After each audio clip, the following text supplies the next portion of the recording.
संजय राऊत हा स्वतःला विश्व प्रवक्ता समजतो, हे तर महाराष्ट्राला सगळंच माहिती झालं. एकनाथ शिंदे साहेबाला बकरं दाखवून डिवचण्याचा तुम्ही प्रयत्न करताय. अरे पण महाराष्ट्रानं तुमची कंदुरी केली, महाराष्ट्रानं तुमची खुरमुंडी केली यूज आणि थ्रो गटाच्या लोकांची. संजय राऊत, लाज वाटू द्या तुम्हाला आता तरी.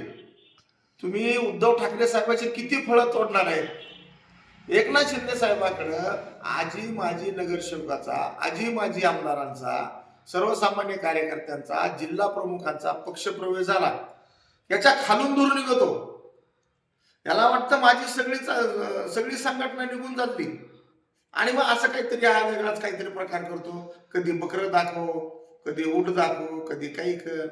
अरे पण तुम्ही टांगतं बकरं झालात महाराष्ट्रामध्ये.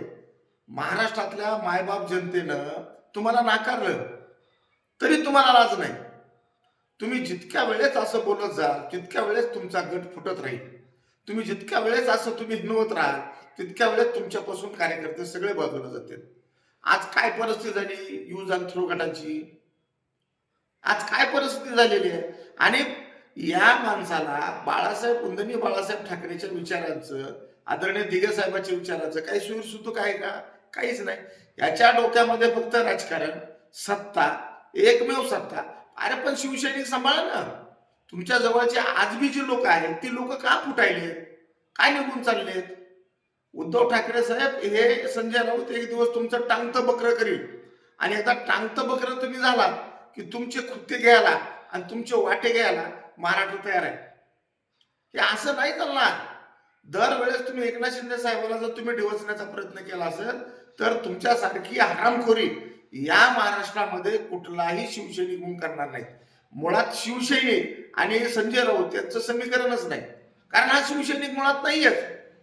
हा लोकप्रभावापासून इथपर्यंत मार्मिकपर्यंत आलेला एक सर्वसामान्य लेखक आहे तो. पण तरी उद्धव साहेबांनी याला जवळ घेतलं आणि उद्धव साहेबांच्या सगळ्या गटाचा सत्यानाश हा माणसाने करून टाकला. आणि ही सत्यानाश केल्याच्या नंतरही तो माणूस गप्प बसायला तयार नाही. अमित शहाबद्दल बोलण्याची आपली उंची नाही संजय राऊत गांजावाला. अमित शहाबद्दल बोलण्याबद्दल आपली पात्रता नाही.